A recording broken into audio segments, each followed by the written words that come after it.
Good morning, everyone. We're having a potluck after the service in Fellowship Hall, so if you haven't heard about it, you can still attend. You can actually run out and get something at the supermarket or even at 7-Eleven, or you can just pick up some weed. So you don't have to, not everybody's going to be eating. Some people This is Unity of Boulder. All right. Anyway, is there anybody here from another Unity? Raise your hand high, because we have a great gift for you. And what Unity are you from? Columbine Unity. Okay. All right. Unity of Boulder. Keep it. We're going to give you a gift anyway. All right. Anybody else? Okay. What? What are you raising your hand? Are you from another Unity? Okay, we'll give her a gift. All right. Is there anybody here for the first time? It's hard to see what it's like. You are? Raise your hand. We have a gift for you. If you're here for the first time, we have a gift. All right. Yeah. Is there anybody here for the last time? Okay, we have a gift for you too. All right, look, there is a great talk coming up, and the person giving that talk lives it to the fullest. You know, she's living it fullest because she got an entire family she takes care of, a church she's, running. She's amazing, and the Spirit comes through her in an amazing way. So look forward to this talk coming up.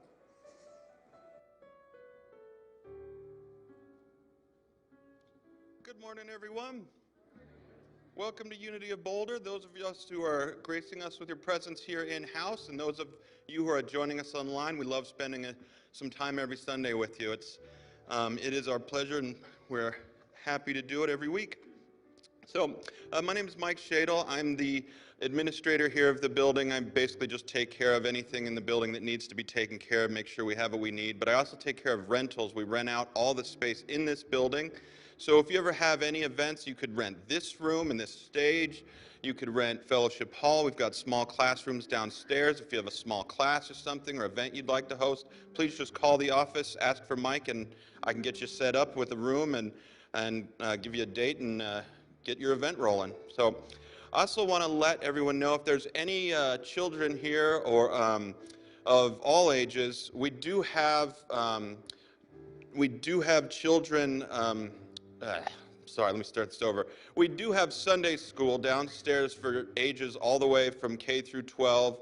So if you're new here and would like to check out any of our youth programs, please, all you have to do is walk right down these steps and someone will greet you and take you to the appropriate group.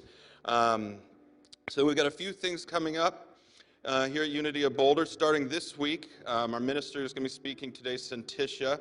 She is going to be co-leading a women's book group with her friend Deb King. The book is called Gift of Change by Marian Williamson. You can sign, and it's going to be 5 Tuesdays from 6 to 7:30. The only Tuesday we're not meeting is going to be on February 14th because of Valentine's Day, but then it'll continue after that. You can sign up for it in the bookstore or online. We also have the book in the bookstore, so you can get both of those here. If you have any questions about it, please ask any one of us. And that starts this Tuesday. Also starting this week is Santisha's assistant, Steve Hayes. He's going to be starting a new men's ongoing book group, and that's going to start this Thursday. Hey, Steve, what time does that start? 6:30. All you have to do is show up. You don't have to pre-register for it. And the first meeting is going to be a discussion about what book to start with. And this isn't a 6-week course or anything like that. It is an ongoing group where there's a book right now, and then once it's finished, the group will discuss what the next book is. So please come join us for that. And that will meet, once it starts, it'll meet every second and fourth Thursday of the month. This Saturday, we have a workshop coming up. That's actually, we call it a play shop.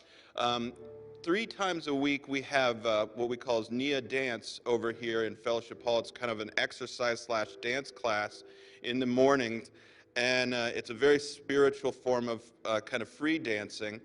And if you've ever been interested to try it but just weren't sure if it was right for you, this Saturday from 10 a.m. to 2 p.m. we're having a new Nia play shop. It's $25. Our expert instructor will be here. Rebecca will be teaching it. So please, and even if you've already done Nia and loved it and just want more, come do it as well. You'll still have a great time. And finally, this Saturday, also at 5:30, we're hosting a group. It's a Tantra speed dating group. This is their biggest one of the year because it's the one right before Valentine's Day.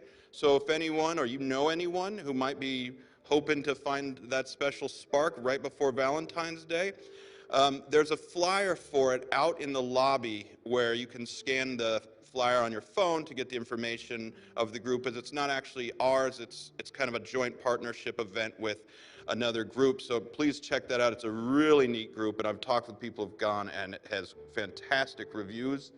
So now, I would like to welcome, first of all, we are having a potluck following this service today, and it is Mardi Gras themed. So please bring any dishes, or even if you don't have a dish, please just come have fun with us following this service. But in light of us celebrating Mardi Gras, we decided to welcome some new special faces to our stage to play us some wonderful Zydeco music. This is Amy and this is John, and they've been playing Zydeco music around this area for over 20 years. So John, Amy, take it away. Hey, thank you so much. It's been really wonderful to be here this morning. Everyone's been so kind and friendly, and I really appreciate that. I've wanted to visit Unity Church for a while, so this was my excuse to come. So as Mike said, John and I have been playing for a while, and he's a pretty good musician, but he always messes up the words. So we're gonna help him a little bit today. Anybody ever hear the song Jambalaya? So I'm just going to go over the chorus real quick, and if you're in the mood to sing with me on the chorus, and we'll help John remember the words. And if you're not in the mood to sing, just do that with your mouth, because it encourages your neighbor. So it goes, I'll sing a line, and then I'll have you guys repeat me. Jambalaya, crawfish pie, filet gumbo. Jambalaya, crawfish pie, filet gumbo. For tonight I'm gonna see my share of me, oh. For tonight I'm gonna see my share of me, oh. Pick guitar, fill fruit jar, and be gay, oh. Pick guitar, fill fruit jar, and be gay, oh. Son of a gun, we're gonna have big fun on the bayou. Son of a gun, we're gonna have big fun on the bayou. All right, and with Zydeco music, if you get the words wrong, it's okay, really. Unless you're John, and then you have to get it right.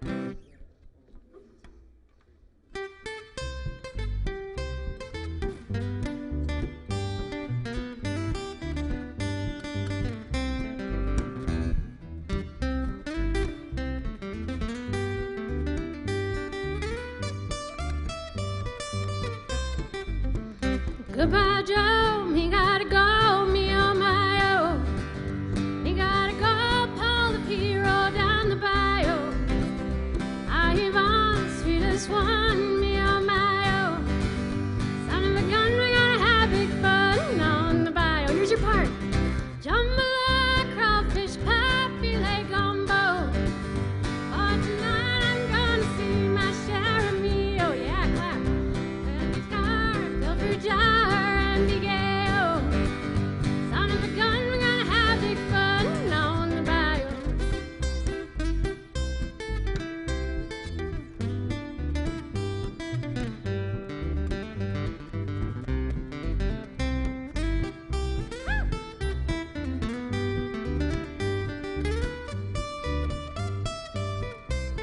Bad.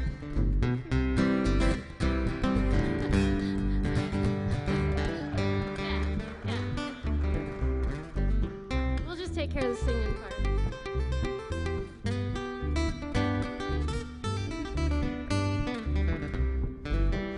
Tippy-dow, Fontenoy, the place is buzzing.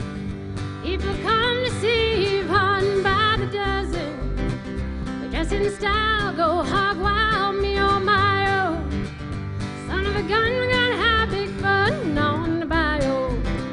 Jambalaya, crawfish pie, filet gumbo. For tonight I'm gonna see my share of me, oh yeah. Kick guitar, fill fruit jar, and Miguel. Son of a gun, we're gonna have big fun on the bayou. Pick another one.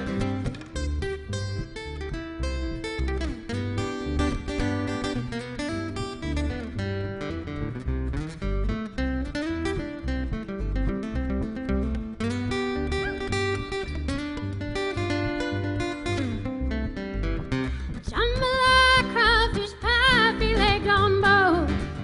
For tonight I'm gonna see my share of me, oh. Pick guitar, fill fruit jar, Miguel. Son of a gun, we're gonna have big fun on the bayou. One more time. Jambalaya, crawfish pie, filet gumbo. For tonight I'm gonna see my share of me, oh.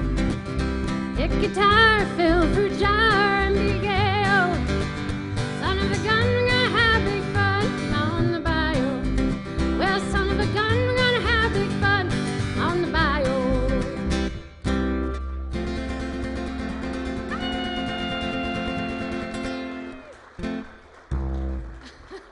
You did great. Good job.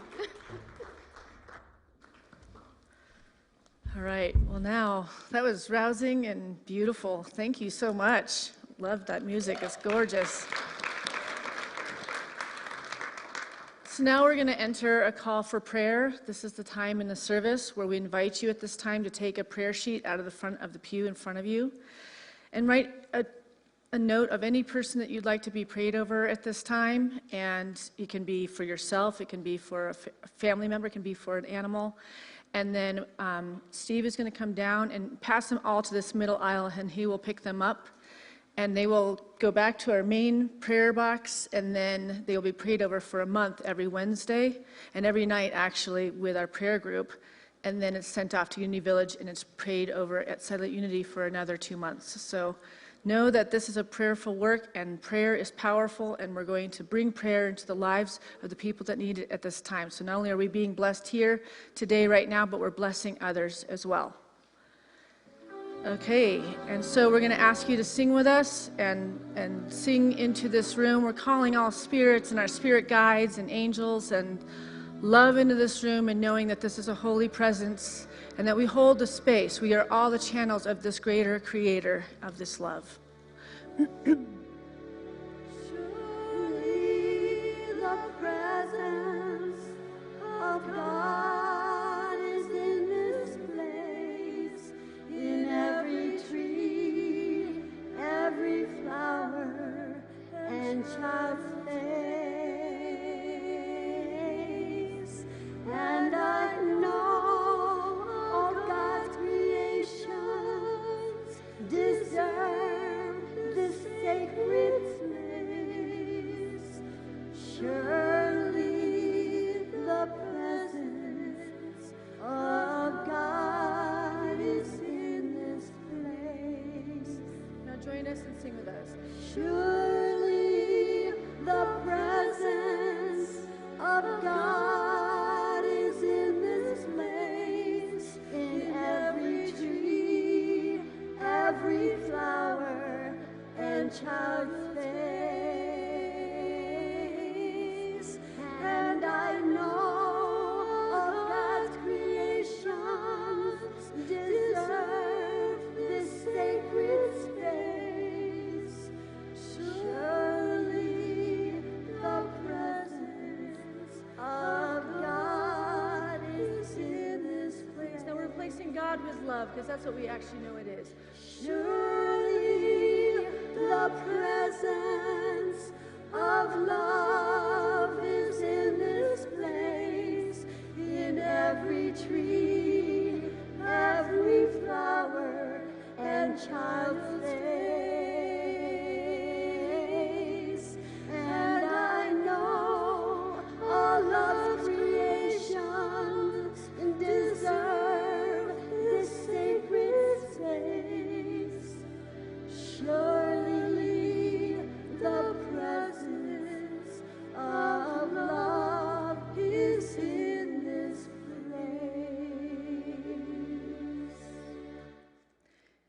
is. And in this holy moment, we're going to stand up and we're going to turn and meet one another and get each other's names and say, thank you, God, for you.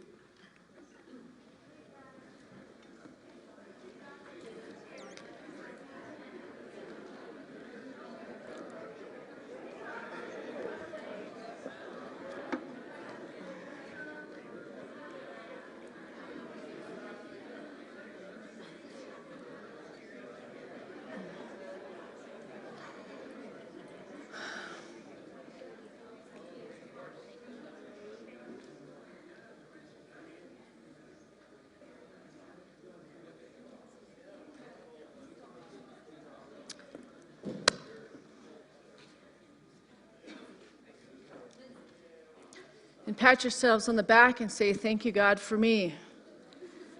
At the core of all of the tools that we are teaching up here and sharing with all of you, loving and accepting ourselves for who we are is the most powerful one. It's the fundamental. It's the part that creates a foundation for us to grow and manifest in this world. And today's manifestation is calling for you. Today's manifestation is calling for you. And I used a little invisible friend for the idea of who's to say that when we see children with invisible friends, that they aren't actually children that have crossed over. And they're speaking to something that's in invisibility. Because that's what the law of attraction is about, is bringing into visibility the invisible. And we have to believe that this is possible for us to change things in our lives. We'll go on having these cyclical lives that just keep doing the same thing over and over again, and we want a different result, but we keep doing the same thing because we don't stretch beyond the limitations of a consciousness that was birthed from day one or in our teenage years. At some point, we got some fundamental message that this is all there is, and we just kind of keep up with it, and we live with things that are no longer serving our lives. And for many of us that made it through the pandemic and had a lot of internal time to reflect and look at our lives and really recognize what is really serving us and what really isn't, we're now at the point where that awakened state is here. And are we putting our feet forward into the manifestation of what we've found we're ready to call into our lives? And then the next piece is, are you willing to claim it? Are you willing to believe it? Are you willing to be it? That which will be the experience on the end of this journey, on this awakening journey. The imagination in the most inspired minds to the most tired of minds has the same power to make alive and real. The vision held in mind and meditation to manifest from the invisible to visibility. My question for you is, what is calling for you to be manifested through you at this time? What is calling on you? That's just the hankering. It's that knocking on the door of, ooh, there's so much more. There's so much more, and we get excited, and there's a little glimpse of, oh, I don't have to live small anymore. And then we step into it, and then all of a sudden we get an affirmation somewhere from the past that's dragged up from the BS of the past, and it talks us out of our good, and we go back to small and living the same cyclical experience. So what is calling for you to be manifested through you at this time? Travel? Is it physical healing, spiritual healing? Is it love? Is it attracting a lover or falling in love in the relationships you're already in? Is it financial abundance and having that fear of not having enough to be ended and having enough to pay for the things that we need to stay warm and to be clothed and to be able to serve others? All of the above is calling for you if you can see it in your mind's eye and believe it's possible. You can claim it and make it manifest in your life. See, bringing the invisible to visibility, the best way for us to start stepping into that reality is looking back on our life when that has actually happened. Right? We've all had those miraculous moments where we think, oh, well, that was quite the coincidence, how everything just kind of fell into place, and something finally, you said it, you decreed that you needed it, and somehow it came about in your life. And we look back at it and we think, oh, that was a really special time. That was a really good phase. Things were going well for me at that time. But when we get stuck, when things feel like they're falling away and you don't know how to fill in the voids that are appearing, we get into fear. And we start to speak to the ills of the things that speak us out of the power that Christ promised is within each and every one of us, because we are an example as the child of God, just as he was. He's not separate from us. He showed us that we can work the same miracles as he did. So when we take ourselves out of the separation from that kind of power, that kind of love, that kind of motivation to do the meditation, to get up on a mountain and look from a bigger source of energy, from the ego point of view at your life. Get out of the little small life where you're looking up at your life, but look down on it from a bigger vantage point. And witness what is being called to be manifested at this time. It's very exciting. It's very exciting if you can get that voice that talks us out of it, that monkey chatter. There's so many words for it. That is really the biggest tool. That's the biggest thing you need to work on, is quieting that voice. That's the only thing that's keeping you from what you want and living the Groundhog's Day, same thing every day. What you want means we have to quiet the mind, the voice that says you can't do things, and believing in this greater something, this greater love we call God, Source, Spirit. It's invisible, but it's tactical. And you can smell it, and you can taste it, and you can feel it. The more you educate yourself on this energy that is always moving in and through everything that you are. And the only reason why you're not feeling it in your life is because you've shut yourself away from it. You've closed it down, and you're believing in the limitations of this expanded awareness. You don't believe that you were born with the knowledge to create. We're all creative co-creators with this wonderful it. And you fill in the word. I don't need to use the word God. You use creator. You use spirit. Use the word that makes you feel enveloped and supported and driven and guided directly as a perfect child of God. You see, it's about mindfulness. It's about quieting the mind. It's learning how to meditate and actually just turning off that voice. Seeing the master of life entering you. That can be Mother Earth, that can be Father Sky, that can be any vision. It can be Buddha, it can be all of the seers that have preceded us to show us that we are one with this divine energy. And sitting in the vibration of this light, this healing, enduring energy. Moving in and through. And lots of us, we want to watch guided meditations on YouTube, and we want to listen to music. Music's great. It's really good to kind of be able to play along with the notes and move with that. But can you get the mind quiet? That's the goal. The mind quiet. And just seeing yourself growing and growing and growing, your aura growing in light till it's preceding you 6 feet ahead of you. So as you are going through life, you are blessing everything in your path. Every little insect, every little animal, your dogs, your spouse, your children, your co-workers, your everyone. You are claiming your divine potential and are living as that. Blessing others as you are healing and blessing yourself. Right? So, in order to be able to come in alignment and into resonance with this higher knowing, we have to be able to vibrate at a frequency of love. Even the things that we don't like about ourselves. Even the things that we feel we have made mistakes for in the past. We have to understand we've done the best that we could with what we knew before.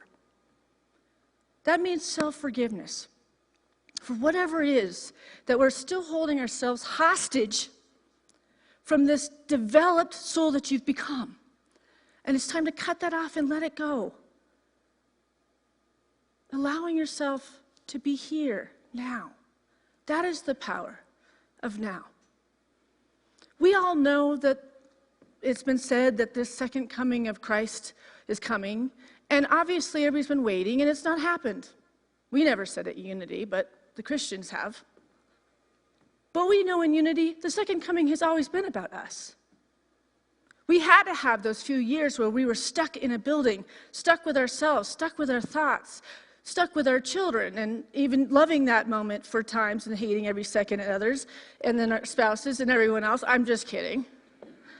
I had 3 kids in the house, teenagers, so I think that's a little different than the little ones. Having that time where we were shut out from the world and we didn't have the distractions of movie theaters and really getting out in nature, and it was just so isolating. And yet, we all went through it together. Look at how synchronistic and perfect that would be. Because we'll see a friend that loses a child and they're going through deep grief, and then we can support them as they go through the worst challenge of their life. Or we're going through a divorce, and then we can get surrounded by all of our spirits in human form that support us through those difficult times. But all of us went through it at the same time. Nobody could find shelter anywhere. We're all on this individualized, but actually this oneness, this unbelievable omnipresence of all of us being together while we were separate. To look upon this universe and the level of how things had sped up till that moment. Everything was speeding up. We were already all separating from each other anyways. We were already so tuned into our computers and our iPhones and every way we could distract ourselves from each other. And then when we got to the point where we weren't allowed to see each other, then we wanted it. Look at how divine the universe is. Because we were already just signing up because the world was just creating this world. But then once you can't see each other, well, I want to see each other. We want, that urging, that wanting. And now we're back. And we're better. And we're aware. We also are aware that something like that could happen. So are we squeezing every bit of beauty out of every moment? Are we squeezing every bit of love and connection we can with everyone that matters? Are we planting the seeds of what we want with this universe that's so honorable, that wants to take care of you? I mean, none of us are we want mansions and we want palaces. We just want to be able to have enough, to be able to go forward in life and to be able to serve humanity and this planet. I know all of us do, because that's the kind of a church we are. We're an environmental church. We care that there's a planet for 12 generations down, just like the Native Americans lived their lives. It's not about selfish needing. We just need to have enough to step in, to be a conduit for this greater power, this greater love that's asking us to step in right now. So one way for working with this universe is being in a state of joy, even if you don't feel like it, because joy has an attracting power, whereas moodiness, discouragement, and a negative disposition always have a repelling power. We tend to avoid gloomy, moping, whining, complaining people. Though they are instinctively drawn to beautiful, pleasant people, joy and beauty are magnets for health, wealth, and happiness. This is all from the Prosperity Secrets of the Ages book. And to be mindful is to be aware that there are many faculties present for any of the powers of the mind, such as will, reason, or instinct, formerly held for the explanation of all mental phenomena. It was the French doctor Emile Coue who first declared that the imagination is a much stronger force than willpower, and that when the imagination and will are in conflict, the imagination always wins out. So even if we're willing ourselves to get up out of bed and we're going to go to this job that we don't like and we're going to make sure that we pull these things off and somehow we're going to get an award in the end of our life for suffering through it all and not enjoying any of it. You can imagine something different, and that's actually the results you're going to get. Instead of pushing through against what's natural, against what's calling you, against what's freeing you? What frees you? What makes you joyful? What turns you on? What is that fire? Where's that prana within your being? And focus more on those things that excite that, right? You see this wonderful couple doing this amazing music. You can feel their prana when they're playing that music because they love it. Do you love it? Yes. And you felt it, right? And that energy went out to you, and that blessed you today. How can you give that kind of energy? Which I know these Mardi Gras ladies that's been setting up the fellowship hall, they're on fire because they've been giving to all of you for this wonderful luncheon for later. Where are you stepping in with this vibratory energy? The creative part that God gave you to share and be a part of community. Because that's such an important part to all of this. So, it was the French Doctor Emile Coue who first declared that the imagination is a much stronger force than willpower. So the imagination. So you all have a worksheet in your handout today, and if you don't have a handout, raise your hand and our usher will come and find you one. We're just doing a little bit of work that we're going to share at our potluck today around the table so we can discuss these topics if you feel comfortable.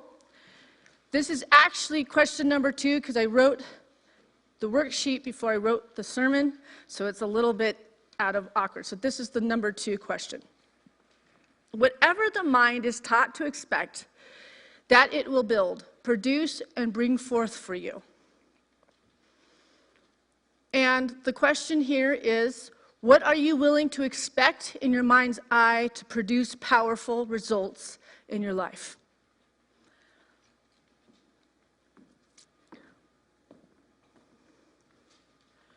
What are you willing to expect in your mind's eye to produce powerful results in your life? We are going to share this with our community today while we eat a wonderful lunch. And that's what community is all about. Talking about the real stuff instead of talking about all the things that are not serving us in our lives. Let's try that. Have you noticed how we lead with the pain body? Like, oh, well, my teenager's doing this, or, Let's lead with the 1 foot forward. What are you going to plant in your mind's eye where you can expect for something wonderful to happen to produce powerful results?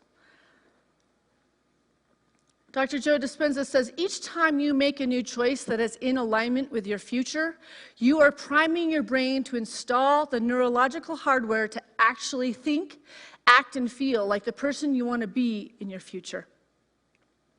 Each time you make a new choice that is in alignment with your future, you're priming your brain to install the neurological hardware to actually think, act, and feel like the person you want to be in your future. Oh my goodness. Look at all that power you have. Or you could be like, gosh, that's a lot to do. I don't know if I can hold myself to that. Right? When you love yourself, and you accept yourself for all that you are, regardless if you know that you're perfect or not, you are. You're willing to take the time to do this play on yourself. I hate to say this work on yourself, because it is play when you put yourself in the forefront of your life and not still trying to get approval from a boss or a parent or a friend. That no longer matters to you. Once you really care about this divine individual that God made you as. Then we want to play with this universe, and we want to see how we can bring into visible the invisible. I've been in each week, I watch different things online, and some of my favorite stuff I've shared with you is like ghost shows and life after death. But this week, my obsession has been watching all these shows, like they're YouTubes of children that remember their past lives. and they're articulating it to their parents, and the parents have to accept that they still love these other parents that they had, and that they're the new parents this lifetime. And it's just powerful, powerful work. And what stimulates it for me and where it comes from, of me being so curious about these things, is because I have a son that when he was a baby, he had something they call night terrors, which is a terrible word, but it is a really scary thing, and they just scream and cry, and you can't wake them up. They're in some other state, and they cry and they freak out, and I would grab him and I'd hold him, and I could not get him to wake up. He'd just be hysterical. And one time, he was hysterical, and he looked right in my eyes. He said, "I want my other mommy." And it stuck. That stuck. It was like, okay. And I already believed that that was real, because a year before, I had given birth to his brother, who passed away within, hours of that day. And I had been through my own experience that whole year, carrying Tyler to his birth, having the supernatural visiting and carrying me through that grief while I'm also trying to stay positive and carry a baby. And that was the greatest year of my life, and the most horrible, painful year of my life. See, when we're taken into the depths of our being, we're taken into a place where we want to understand why and what is this all about? How many times are we asking, why, God? Why is this happening in my life? And why does this thing keep repeating itself? And when you go into the depths of your soul and your being, you realize you've been here many, many, many, many times before. And you have access to all the knowledge of all those many lifetimes that you can just call to be right here, right now. Anywhere where you're feeling lost in your life, today you can claim that that's over. Today. If you can see yourself in divine alignment with this greater something that is a mystery, but will stop being a mystery when you start to bring into visibility the invisible that you thought was invisible. It is not. It is tangible. It is teachable if you're willing to be a really good student of it, and it's accessible every single minute of every single day.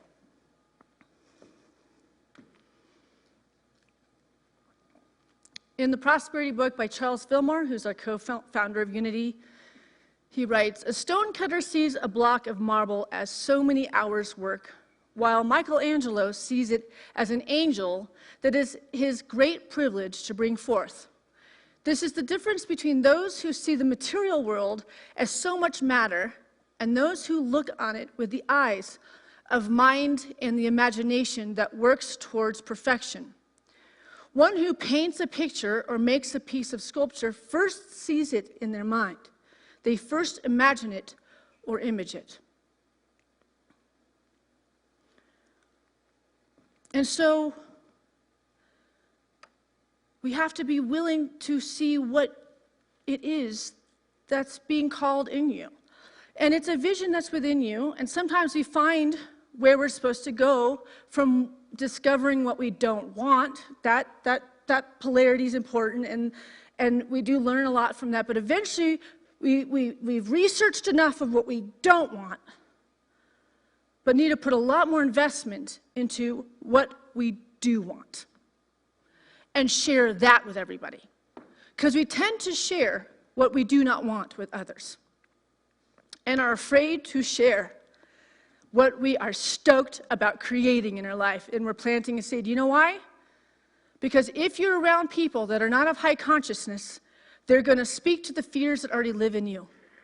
Because that's in you. That's in your subconscious mind. They will speak you out of your power. So when you're planting a seed and you're ready to step in to the life that is calling you, sit with my prayer partners after this service and share that with them. They will mirror this wholeness, this homeostasis, this beauty back into you. Speak with the people that believe in the power that lives within you, and be that power for other people when they share their dreams with you. And if you have something negative to say to somebody that's dreaming, shut up. That's all. Like, honestly, sharing the bad news about something. You know, like, we tend to just share because there's a gossipy thing that was really interesting and something was awful that happened, and we're like, this would be a really good conversational piece, but you don't realize that vibrationally, this person's living really in a high vibration. And it just takes sharing, like, a death of somebody or someone did something awful, and the vibration is just lower because we want to share the discord of this world instead of the power and the beauty. This is where we get over the monkey chatter that's talking us out of our good, and we stop sharing negative things with others and stop sharing our negativity on ourselves. Because it just lowers our vibration. We want to be healed, and we want to heal each other. In Genesis 13:14 through 15, it says in the Bible, "Lift up now thine eyes, and look from the place where thou art, northward and southward, eastward and westward. For all the land which thou seest, to thee will I give it." It doesn't say that one of those directions isn't going to give you something. Anything you can imagine, anything you can image in your mind's eye. To thee, I will give it to you. So why are we settling? Why are we settling? Why aren't we willing to plant the seed in our consciousness today of what we're ready to receive? What is your expectation? And make an intention from that.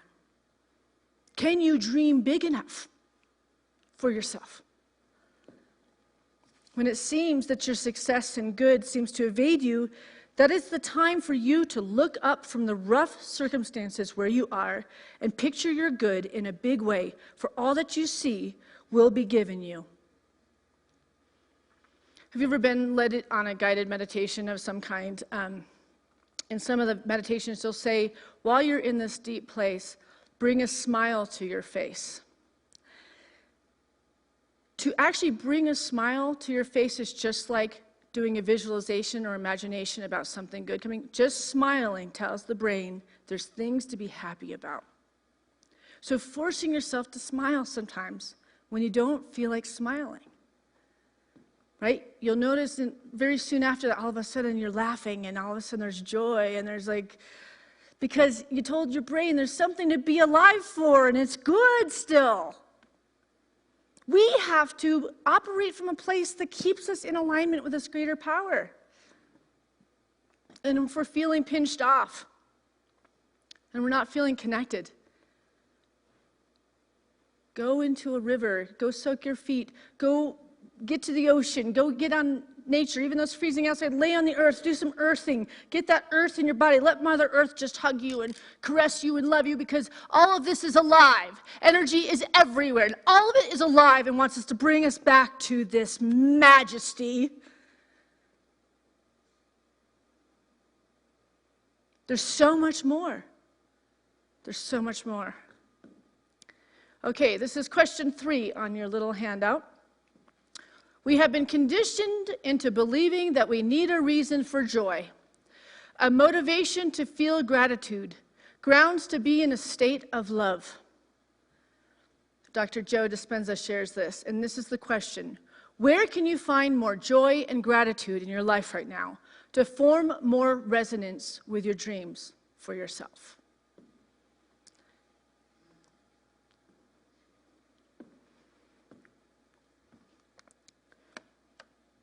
The benefits of gratitude start with the brain system, because feeling grateful activates the brainstem region that produces dopamine. Additionally, gratitude towards others increases activity in social dopamine circuits, which makes social interactions more enjoyable. So sharing this light, sharing with that beautiful smile, even if their energy is feeling glum and whatever, leading with that light, leading with that beauty. So I'm running out of time. I might have to do the second half of the sermon next week. All right, I'm just going to go here. All right, so I was walking in a park in Lyons. I live out in Lyons about a week ago. And I was passing a woman on the path, and she had 2 dogs, and she told me that her dogs were very friendly. And I said to her, well, my dog is a little skittish because he's been attacked at the dog park. It's a big dog park there. So I'm like, I'm just going to hold him back. You know, I get yours are friendly. I just don't want my dog to get nervous, because if there's 2 with Gilly, he tends to be a little just scared, a little nervous. And she says to me, I never go to the dog park because I'm not social. It just stood out to me. It was just a strange thing to say to somebody. And I walked away from this very friendly woman and was contemplating the words she just shared with me. She seemed very eager to talk to me. I'm not social. I felt like asking more questions about that. I thought, wow, that can't be working out very well for you. Right? Like, strange way to interact. Like, she reached out to talk. I mean, I'm far from her. And she wants to let me know that the dog is social so we can have a social interaction, but then you just told me that you're not social. But then I realized I just shared a pain body about my dog, that he's skittish around other dogs because he's been attacked by a dog. So I actually did the same thing. I wasn't speaking to the power that my dog can be overcoming this mental apparition that happened from an attack. We both were like, hey, we're screwed up and we're going to see, you know, it was just like, and I just got a giggle. It was like, I teach this, I live this, I counsel people with this, but even I still fall in this rut of, I met her, we're meeting each other in the lower nature instead of, I should have said, well, I'll go with you to the dog park, because the dog park is up there and I'm willing, like we could face this. But it was just an interesting, contemplative place, because she wants to be social, or she wouldn't have talked to me, because I'm a perfectly good stranger and I was far away, but she wanted to talk to me. So the truth is she wants to be social, she just doesn't go into social circumstances because she's shy. So she needs a friend, right? This is what community is about.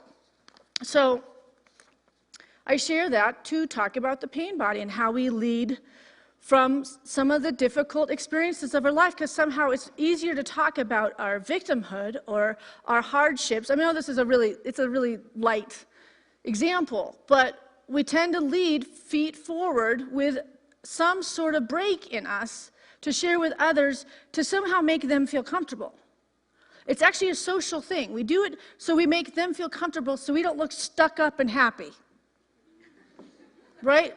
Like, you know, when somebody smiles too much, you're like, dude, I don't trust you. There's nobody that's that happy.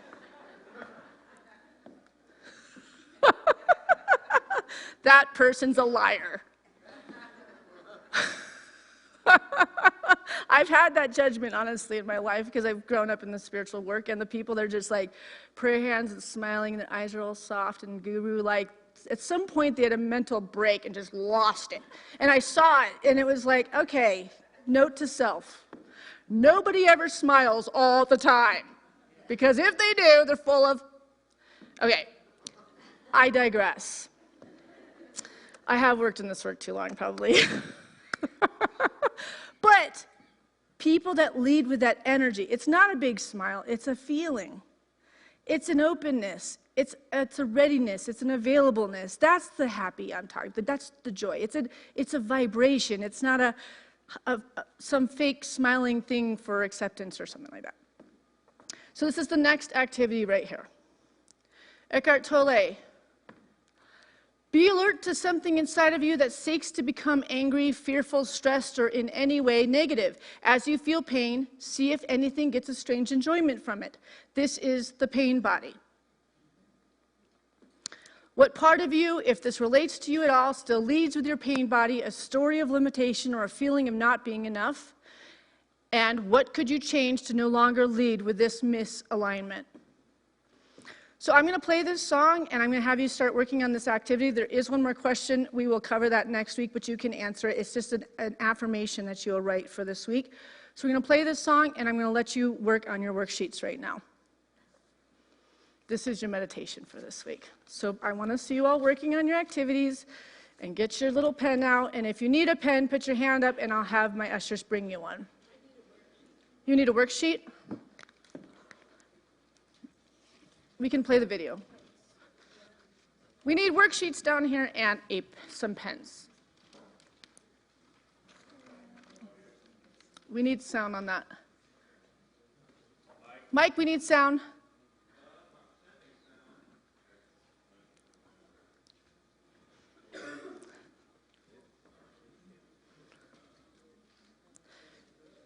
Did you get one, Zulita?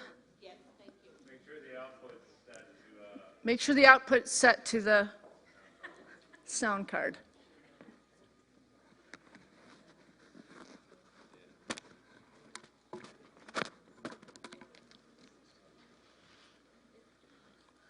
And hopefully you guys will stay for the potluck and we can all discuss this deep material.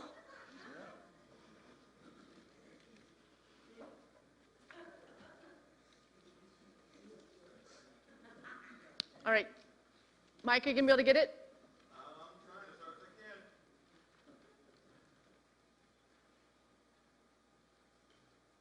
can. All right. Josh, just play something else.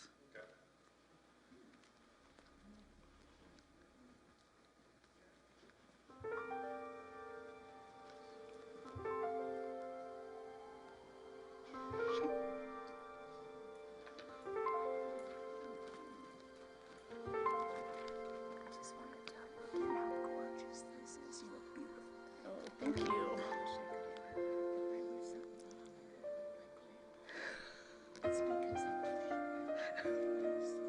I'm always wearing heels though.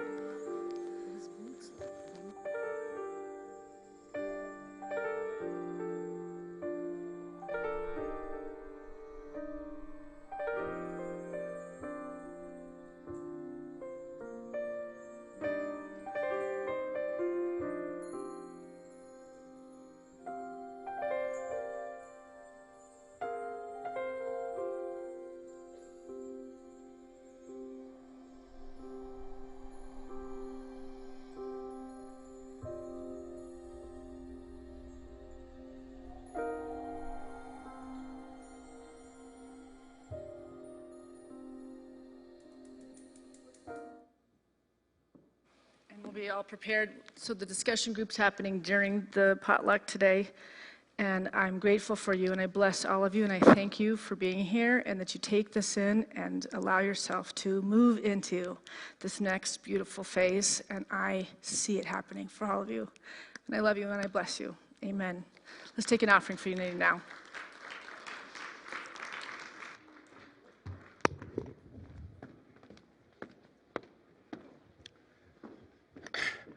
I'm so grateful that we have unity to show us how to, increase that flow of unconditional love in our life.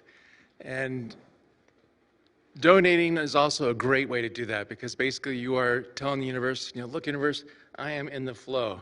And the universe will say, amen, and contribute to that unconditional flow. So let's go ahead and I'm hoping Jack will be here soon. Jack and I are really good at riffing, and we can fill up the space here. But Right. Anyway, these are all the ways that we have to give here. And again, you can just call the office. We got that new QR code. And remember, on the back of your pew, you have a list of all the ways you can volunteer. And that also is a really strong way to increase that unconditional flow in your life. So thank you. I don't need it. I've got one of my own. Okay. All right. I never go any place without a mic. Okay. So we have received some beautiful insight about living effectively and beautifully. I mean, what more could you ask? We are given these tools to apply in our lives, to make our lives work beautifully. So the one thing we can do for everyone, as well as ourselves, is to put it into practice. So with that in mind, now we're also going to bring to mind that gift, that financial gift we'd like to make to Unity of Boulder, so that we can continue to put this truth out into the world. And so let us bless this offering with this prayer. Divine love, through me, blesses and multiplies all that I have, all that I give, and all that I receive, because I give. And so it is. Amen. And we have our guest entertainers sharing their music with us once again.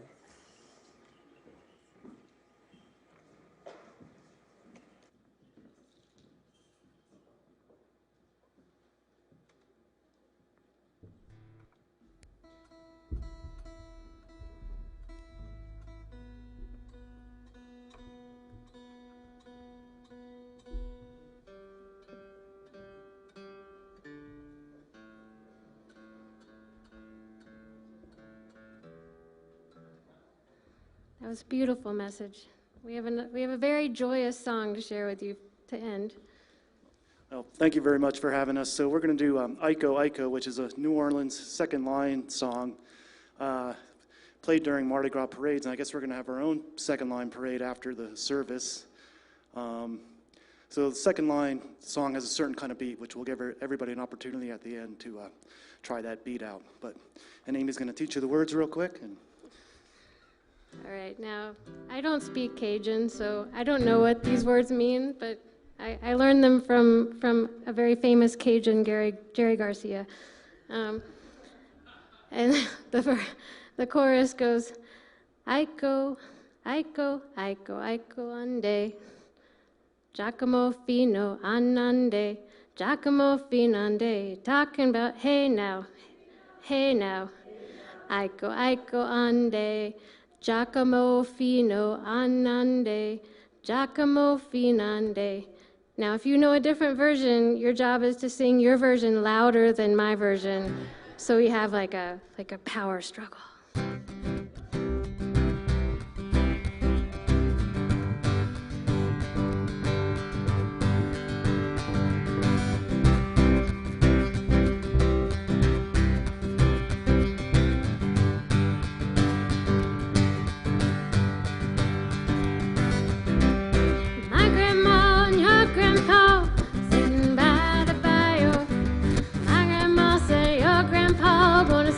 Flag on fire, talking about hey now, Aiko, Aiko ande, Giacomo fino anande, Giacomo fino ande, talking about hey now, Aiko, Aiko ande, Giacomo fino anande, Giacomo fino ande.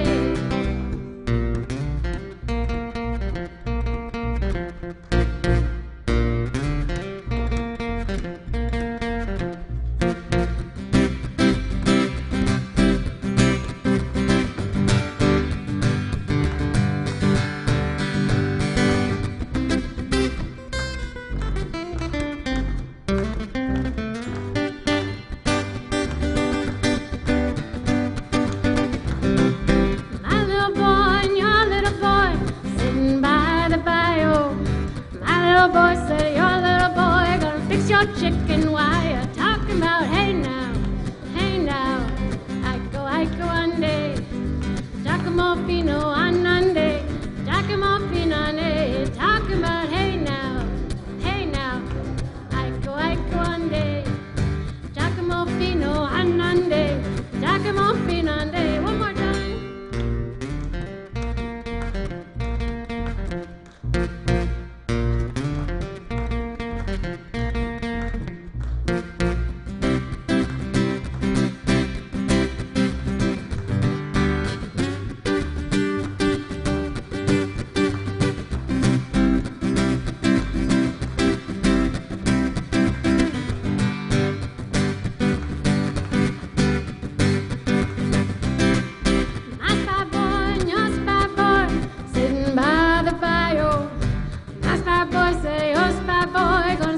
Flag on fire, talking about hey now, Aiko, Aiko ande, Giacomo fino anande, Giacomo fino ande, talking about hey now, Aiko, Aiko ande, Giacomo fino anande, Giacomo fino ande, talking about hey now, Aiko, Aiko ande, Giacomo fino anande, Giacomo fino ande.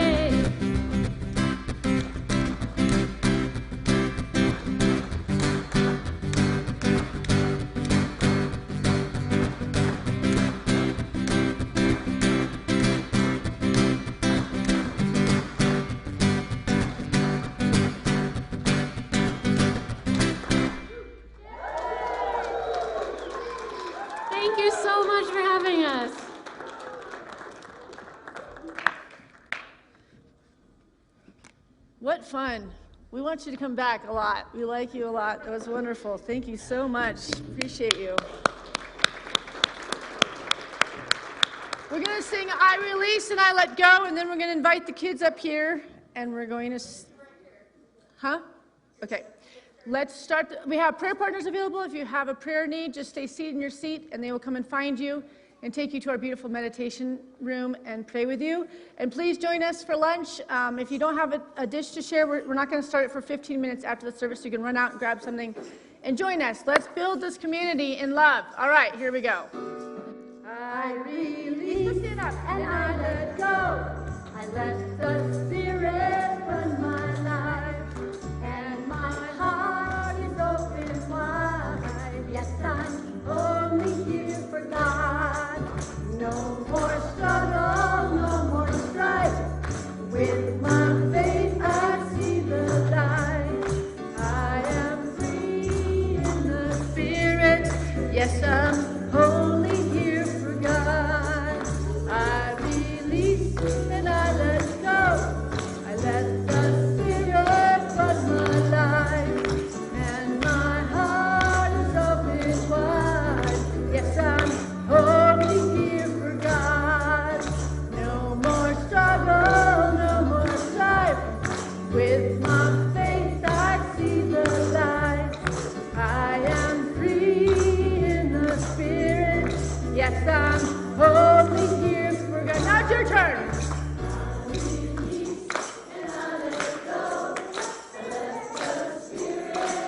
You sound awesome. Yes, I'm only here for God. No more struggle, no more strife. With my faith I see the light. I am free in the Spirit. Yes, I'm only here for God. Yes, I'm only here for God.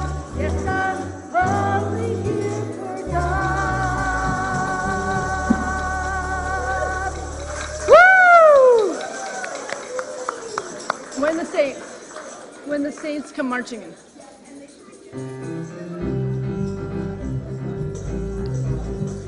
Oh, when the saints come marching in, we're going to the Boulder. Oh, when